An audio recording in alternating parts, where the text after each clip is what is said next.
I'm on the opposite end of the spectrum on this. I actually like that. When I saw that, the way that the song's playing and how they shot that, as brief as it is, and I know people are like, yeah, but the makeup, and I'm like, that's not, to me, I don't think that's going to be like the final form of that. That's sort of like an introduction, because that paint is the homage to Cesar Romero wearing the mask in the 60 series, taking it off, and then obviously the Heath Ledger Joker with the bank robbing stuff. I don't think that's going to be the final thing. I like the way he looks. I think Joaquin Phoenix is a fantastic actor, and I think he'll do fine. Yeah, I'm still not sold on a solo Joker movie, but I think we can all agree it's still better than Damaged tattoo on his forehead. At least they are taking this. Yeah, it doesn't take much to beat Jared Leto's shitty interpretation of the character, but it's not something I want to see. I just don't want. And Joaquin Phoenix, I think, in a Batman movie as the Joker would do a damn good job, but I'm just not interested in seeing a solo Joker film. No, I mean, I have no interest either, but just what I saw from that, I was like, okay, at least it is pushing in a different direction. The end result might not be good at all, but just from what I saw, like, I enjoyed that little clip. That's all I did see the kind of the full size picture with, his jacket and everything. I'm like, it looks fine to me. I don't have any problem with it. I mean, well, I'll wait until the trailer to kind of be like, all right, yeah, no, hard pass. But from what I've seen so far, I'm behind it. I think it looks fine. Yeah, I'm not impressed, but I'm also just not, I'll see the trailer just out of curiosity, but it's going to take an awful lot to get me to change my mind about it, because I don't want to see that kind of movie. It's almost like doing the whole Gotham thing. Like, we're going to have Batman universe, but without Batman. Yeah, I mean, it doesn't work. Yeah, I mean, totally agree. I'm just saying what I've seen so far. I'm like, okay. I guess my expectations were so low that I'm like, all right, this is all right, because I'm just not expecting much. And It's sad that DC has soured fans so much that they're just like, okay. Well, and that's the point of all of this too. If there's something that you don't like that's coming out, the masses need to speak with their wallet. Don't go. Don't pay your money to go see it. If you feel in your instinct, like, don't give them the money, because if it makes money, then they're like, well, let's do more because this made money. Like, just speak with your wallets. Exactly. I'm already getting like, no on some stuff. I'm like, I mean, it's cool. Like, yeah, I understand why people are just like, nah. But to me, it was different enough, and I think he will do a good job, but I'm still not behind the whole thing. It's like, well, his name's Arthur and all that. I'm like, now we're treading into Rob Zombie Halloween territory. The reason the character works is there's a mystique, there's a mystery to him. If Joe took his mask off, all that's gone, right? If Joe said anything about something else, or something was on Facebook that alluded to his past, then it sort of ruins the mystique, and you can't have it. Yeah, that's my biggest gripe about a Joker movie, because it's nothing but backstory. I want to see a backstory for the Joker. Yeah. I don't want to know about his humble beginnings and all that shit. Yeah. It takes away the malice of the character. Yeah. I'm going to go ahead and throw, let's see. Eric Amon asks, have you guys talked about the Predator yet? The new released one. We've talked about it in passing. Neither one of us have. After Grandma sent me the full-on, like, in-depth review of everything from the dialogue to the scenes that happen in that movie, there's no way in hell I'll ever see that piece of shit film. I will never see it. I don't want to know anybody to me that has seen it, and I already know two members of my dad's side of the family have seen it, and they thought it was great, and they couldn't believe that I didn't want to see it. But they also like Alien vs. Predator also. So well, that's why I told my dad their voice doesn't count. Tells you all you need to know, I guess. I'll probably Redbox it. Why? No, because I can watch it in the comfort of my own home. I can get drunk and Oh, you God. know, just make If fun of you it. watch that and get drunk, you may not wake up. I was intrigued by it, but then once I saw that second trailer, I was just like, I can't. You know, if Tyler wants to go, and I think that was the only reason I would go, is if you're like, all right, you know what, I'll sit down and watch it. But then we both kind of agreed when it came out. It's like, no, it's not for us. Luckily, with Hurricane Florence kind of coming through, that sort of like, it rained so much and we didn't know exactly what was going to happen with the weather. It sort of just postponed that anyway. So it's sort of a blessing in disguise. Yeah, and knowing that just the movie was packed with a lot of bad humor, but it's full on out, like no consistency of tone. It's just everyone takes time to make a lot of bad dick and fart jokes and pussy jokes when you're trying to take something serious. You got a kid running around because he has autism. He knows how to operate predator equipment and kill someone with the laser cannon on his shoulder. It's done for comedic purposes. The predators are hunting us down and want our DNA from our spines. You know, like Spoilers, by the way, in case anyone was I wanting don't. to At go this watch point, this. I'm saving you all money. All right. So if you're upset with me, just look at it this way: I'm saving you money here, people. I'm saving your souls. You know, because you need to remember the predator as being the ultimate hunter, not someone that holds up a severed arm and making a thumbs up like this with the severed arm as a joke to some idiotic bus driver in the movie. So, Well, transitioning from that, Jobber RDG wants to ask if we saw the first image of the remake for Child's Play. Yes, I did, and I read the synopsis, and it sounds terrible. I didn't read the synopsis, and I'm like, I didn't need a reboot because I love the original so much. And well, can I go ahead and read the synopsis? Isn't it pretty much the same thing? Because I thought I read like a brief summary, but apparently not what you guys read. All right, hang on. I need to find a good link that gives us the synopsis for this. Oh God. See, that's what I feel like it's already starting.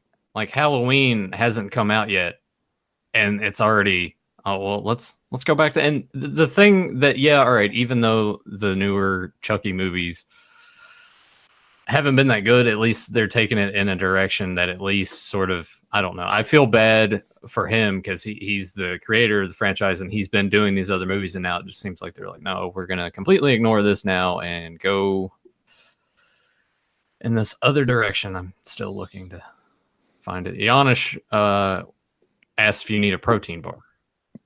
No, not at the moment here. I'm more distraught over my phone not working right now, so it's kind of like taking over anything else at the moment. All right. Are you ready? Yeah.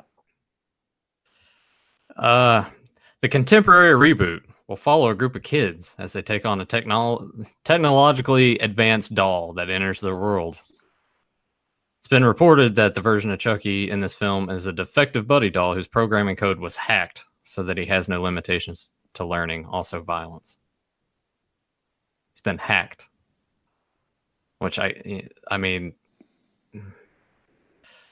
I get sort of why they would want it to, you know, change from the original, but still, like, that was refreshing and new and, you know, just offbeat, different. And this is just like, well, they're basically treating him like a phone. Yep. I'm not even going to address that bullshit. It's bad. It's why would you do that? I mean, at least they're kill me now. At least it's not an exact carbon copy, right? I feel, and that's the tough balance with. But that's shit. part of the essence of Chucky. Like it's voodoo. I understand that, but if it was too similar, people would be like, "Oh, it's too similar. Aren't you doing something like completely different?" And that's what I don't like about these. Like, stop remaking so many things. Just, please quit, please. It's not like none of them are lighting the lines around the block. I mean, people are not, whether you liked them or not. It's not like the Texas Chainsaw remake had people line up down the block. The Friday the 13th, Nightmare on Elm Street, Hills Have Eyes. Like some of them are great, some of them absolutely suck. Big fat donkey balls, like Nightmare on Elm Street. But Which had it's such still a good trailer too. The trailer was so good. I yeah. remember watching it. I was like, "Yeah, I'm in." And then we sat, and it was just terrible, terrible. I just at this point too, it just you know, I feel like that you could do variations, but I'm also if it's going to move it where it's just nothing but paying homage to the better films, which is what a lot of movies do. They love to like, hey, you remember this? Do you? Yeah. And just I mean, Chucky said it best himself. Don't fuck with the Chuck. Stop messing with it. Just leave him alone. yeah. Look, the sequels, some of them were great, some of them were absolutely terrible as well. Yeah. It's just when does it ever work? I mean, it's just almost as if like it because it was such a giant hit. Does that make it okay to like okay, we're going to go back and revisit? But you're also ignoring the fact that they're making sure it takes place in an era where technology is not such a major factor of the lifestyle. When you make sure you incorporate dated technology from cell phones and cellular use and apps, making sure you're dating the film and you're taking away a lot of danger. And it's unfortunate because we live in a safer society, or at least making sure you can get in contact with people a lot easier.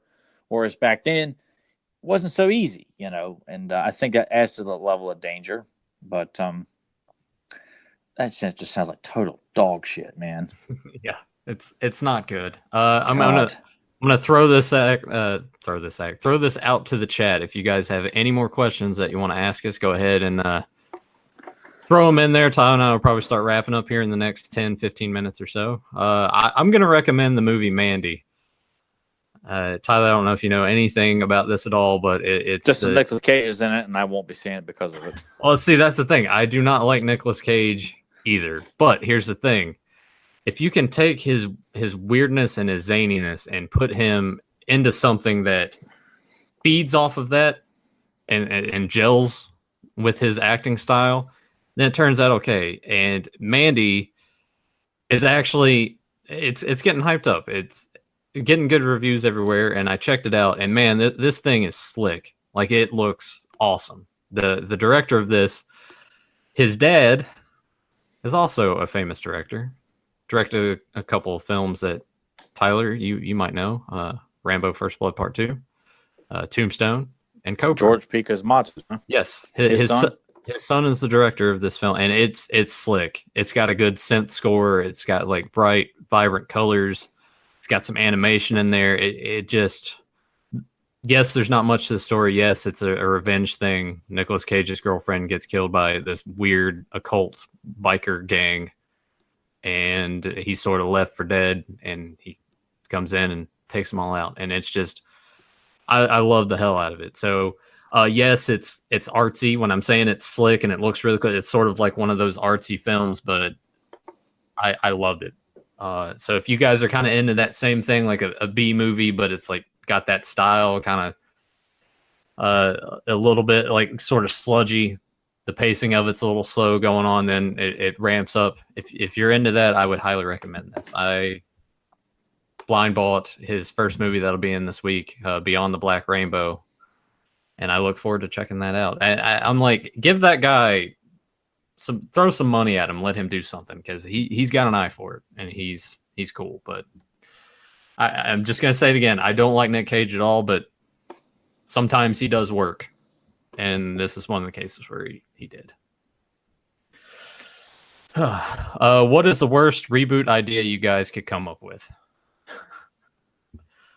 Jaws. All right. Well, what would be like your reboot that would make it terrible? Like, what would you add? I mean, I wouldn't want to see a Jaws reboot set in current day, because look what they do with that kind of shit. I was telling Dad, because I mean, the whole shark movie thing is just gone by the wayside. Like, they make a movie like The Shallows, which takes the shark attack idea seriously, but no one went and saw it. But then Meg comes out, and it's just it's a giant mess of bad comedy and no one taking the situation seriously and treating the shark as if like it's a minor inconvenience. It just tells you that people do want to see a good shark movie, or that it still can be done right. But it's just I wouldn't want to see Jaws remade or Predator. Ghostbusters already has been. RoboCop already has been. That RoboCop remake was just very generic. Plus, tacking on the PG-13, I'm like, it's RoboCop. It needs to be R. Yeah, I mean that's the part of these films that we continue to celebrate. It's the entire package. Like you have to take into consideration. It's the actors, it's the director, it's the story itself. Why was it such a good story? Is it because of the special effects? Because of you can't just take the damn title. Apparently, they got these really smart studio execs that think that's all you have to do is slap a retro name on a movie poster, and they'll come in droves. And that's not the case. It was the same. It was like that with RoboCop. It was like that with Ghostbusters. It just doesn't work that way as much as they think it will. I'll give you a reboot idea. Wayne's World, but it uses people that stream on YouTube, have a YouTube show. Oh God, some guy comes awful. in. Yeah. God. Oh man, dude. Giving them ideas. Eric said this: if they remade Jaws, it would be an alien that came to Earth to harvest humans for superior DNA to evolve themselves into more powerful alien sharks. Yeah, I'm sure they think. Yeah, but we got to make sure instead of a chief priority, we got a little kid, who's socially awkward, and he's going to come in and save the day because he harnesses the power of a shark's asshole and makes some sort of like shark blaster on the helm of the orca. And instead of Quint, we've got like Robert De Niro coming in as a dirty grandpa, and we've got Chris Pratt coming in as the also like cool hit down with the kids, Matt Hooper, who doesn't know jack shit about sharks, but he's a marine biologist, man, because he deemed himself so, man, and he's wicked and quirky and fun out there nuts and likes to throw in penis jokes. And speaking of which, I don't know if Jurassic Park Fallen Kingdom is in Redbox yet, but I joked with Emily, I'm like, we should go rent that today. She's like, are you serious? I was like, no. Man, I feel sorry for her. Janish asks, what photoshopping did you want me to do? Any ideas you want to toss at it? I think a cool idea.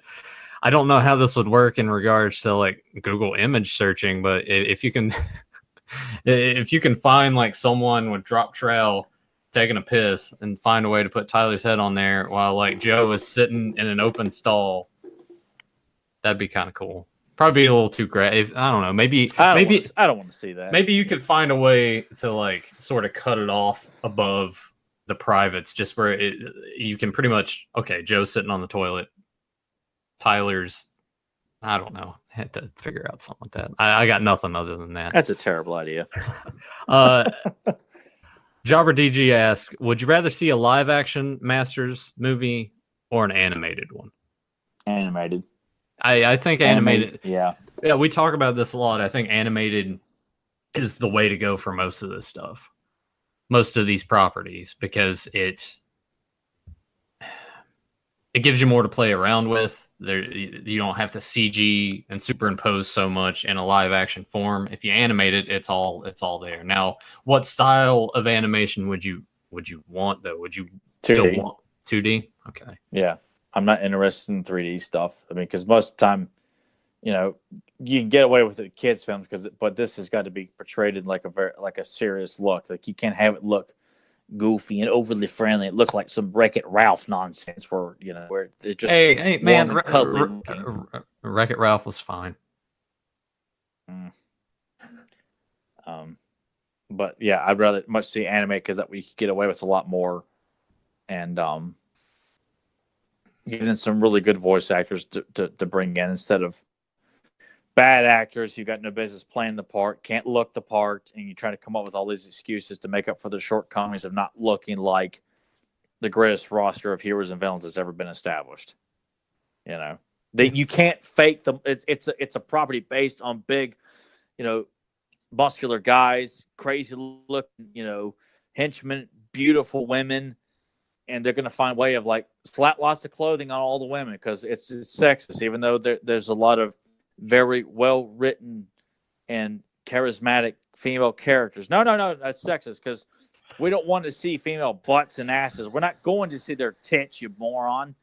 You know, the guys have got to look the part. They can't be just casually looking like Matt Damon. Yeah. You know, they don't get it. You know, they're still trying to get that Red Sonja movie off the ground. That'll never happen. And honestly, I had high hopes years ago for that. But I think if are we talking about the Robert Rodriguez, Rosa McGowan one? I think that would have been cool if they would have taken that idea and sort of made it like a grindhouse style aesthetic to it. I think that would have been awesome. Yeah, I think that's what I was looking forward to. I'm like, oh my God, like really? But no, it was not to be. And instead we got that, lame ass Conan the Barbarian. Eric Amon, still rolling with it. A great plot would be if Skeletor came to Earth seeking superior DNA to build an army of evolved Super Eternians to take on He-Man. Yeah, make sure they cast the asshole who plays the lead, who was in Logan also, and he can talk all tough and say, "You push me again, I'm gonna break your damn neck," and I'm so cool, and look at my jokes. And he can play He-Man, just being all small and shit, and can't deliver a single cool line. And Tyler, you're a basketball fan. What do you think of this Space Jam sequel talk? You behind it? I mean, yes LeBron James is going to be in it. He's like your favorite basketball player ever. They've been talking about it for years. No, it's actually happening. You saw the picture. I know it's happening. I'm just saying, like, they've been talking about it for years and years of another one and LeBron coming in and doing the whole Michael Jordan thing. And what bothers me is that they're going to make the Looney Tunes not even a shell of their former selves. Like, they can't seem to get Looney Tunes done right. And to have Looney Tunes done, that's what's going to kill it. Not LeBron James or whatever kind of. I mean, you never know though. They brought the Muppets back, pretty decent. They did, but no one gave it shit. Well, that's what sucks. Well, my question is, what the hell is the story going to be about? Like, is it going to be someone other than the Monstars is coming in and they have to go help save them? Like, what's? Are we just going to? I think they're just going to probably just redo Space Jam. Say it's Space Jam. I would not be surprised because, Oh, I'm seeing here that they're saying it's a reboot. That's terrible. Like, yeah, I didn't know that, and that was just spitballing. Like, I'm not shocked at all. I mean, the first Space Jam was 20-some years ago. Yeah, I think that came out 96, 97. Yeah, 20 years ago. 96, yeah. Yeah, so I'm not surprised they're just going to recycle the same idea. LeBron gets pulled in by the Looney Tunes to take on the Monstars, and a lot of dated, social media jokes will ensue with the Looney Tunes crowd. And, instead of LeBron having an awesome dunk to win the game, they're going to have him extend his arm all the way out, which I thought was silly in the original Space Jam. But they'll have a soundtrack that won't be able to compete with the first one because, Yeah, that soundtrack was iconic. It was. And if you're not going to have Seal on the soundtrack, don't bother. And I'm sure it'll be a bunch of Sorry, Eric Amon. Instead, the military would select the best NBA stars to form a super soldier group who would take on a group of aliens who came to Earth to harvest superior human DNA. That should be a good running gag. Good God. Yeah. Yeah, because hey, if it works so well for Predator, why couldn't it work for everything else at this point? Yeah. Well, I'll throw this out here as well. We won't go too deep into this because it's sort of you kind of hit the territory button with this. But speaking of Muppets, have you heard about Bert and Ernie being gay and Frank Oz getting attacked on Twitter for saying they are? I heard about them being gay. Who cares? At the same time, they're puppets, so that's. I don't know why people would be so up in arms like this. It gets back into the territory of there's a lot of sensitivity, like a lot to a point that it just seems silly to me. Like who cares? I imagine kids are not watching Sesame Street and being like, oh, they're gay. Like, no, like they are taking it at face value and hopefully learning something from it. Adults just want to meddle and make it seem more complicated than it needs to be. Like, who cares? Really? Sesame Street should not be used as a template to explain sexual orientation. Sesame Street is about showing kids about counting, about alphabet, about the basics of what children should be focusing on at that point in their lives, not learning about someone's sexual orientation. And I know people would make jokes for years of saying that Bert and Ernie were gay because putting an adult spin on it because they're juvenile and morons. So, I didn't. I feel like most of these things is just drummed up to put eyes on something. Most of this stuff is just, well, people aren't really talking about it. What can we do? Oh, this, and this, and then people are talking about it. But who cares? Like, really? At the end of the day, who cares? I don't think it serves any purpose other than someone has an agenda. And dude, their kids watching that are 3, 4, and 5 years old. They don't know how the world works. So why the hell are you trying to explain something to them that they have no conception of sex or desires or attractions? Well, I think most of it too is probably just stemming of like telling the parents, "Oh, Bert and Ernie are gay, right? I can't have my kid watching this." It's like, well, they're not actually doing anything in the show to make. Well, that's the thing. Like the show, like they don't depict the characters in situations that would constitute as either sexually implied or anything. They're talking about learning about ABCs and 1, 2, 3s. Like, how the hell are you going to try and work in, guys, sometimes that, two women or two guys. Like it doesn't work on a show like that. Yeah. I mean, if anything, just have the message of like, hey, be kind and courteous to others, and no matter what kind of lifestyle keep it simplistic because they're kids, for God's sake, man. Whatever. But kids are also there's so much information for them to dig into. When we were kids, we had certain things like Playboys and stuff like that we would come across. But now it's like kids have access to the whole world at the fingertips, and they can get into all kinds of shit. But anyway, let's go ahead and take maybe 1-2 more questions. So if you guys got anything else, speak now or forever hold your peace. Tyler, before we sort of wrap up, is there anything that you've watched or anything that you want to recommend to anybody that check out? They haven't. I got some Netflix shows that I can throw. I haven't watched Netflix in so long. Like I just have no desire. Like until Daredevil season 3 comes out, I probably won't turn on Netflix until then.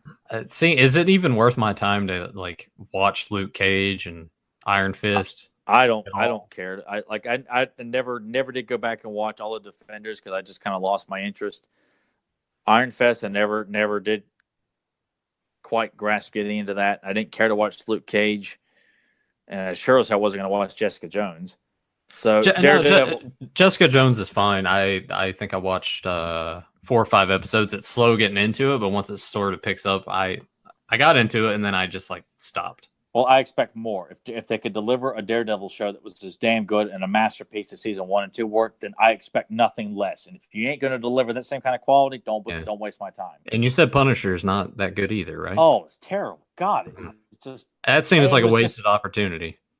And it was. And season 2 is coming. So unless season 2 they announce, hey, remember all that punishing we said we were hoping we would have? Like, well, there's actually going to be punishing in this show and not just ho-humming around. God. It was such a wasted opportunity. It seems like the chat is good in regards to questions. They're all still just sort of conversing. So yeah, we'll go ahead. We'll go ahead and wrap this up. Thanks to all of you guys for joining us in the chat. Thank you very much. Yeah, and asking us. Surprising. We blew Tyler away. Your questions were fantastic. That was a good wide variety of things for us to discuss. If you guys are new to this channel and you're joining us for the first time, coming across us in some weird internet thing, like sometimes late at night, I just start clicking on stuff and hours have passed and I was like, oh, what's going on? But if you're new to this, hit that subscribe button, ring that bell so you get notified when we go live. You can join all these guys in the chat. Check out the links below. We have the audio archive, but we also have beyondretropodcast.com, which will redirect you to Pop Culture Network, our little area on that web space. So go and check out all that stuff. And speaking of Pop Culture Network, if you want to find us on iTunes, that's a keyword that you need to type in to find all of our shows, Beyond Retro, Capes and Commentaries, and Fans of Power, which is the dedicated Masters of the Universe podcast featuring Tyler and Joe Amato. And occasionally, sometimes I will pop in to add a word or two. But they go live every Sunday, 9 p.m. Eastern. Check out Joe Amato's Customs if you want to customize 5.5-inch figure. And sometimes he's been branching out a lot more lately with some of his designs. He's really coming in his own. But if you want one of those, links down there, hit him up, give him your ideas, and buy one of his t-shirts. Got that link down there below as well. Tyler, you got anything else you want to add before we bounce house? I think you pretty much nailed everything, dude. I don't have anything else to add to that. All right. Well, thanks everyone again for joining us live. Thank you very much. And we will see you guys next Sunday. Take care, everyone.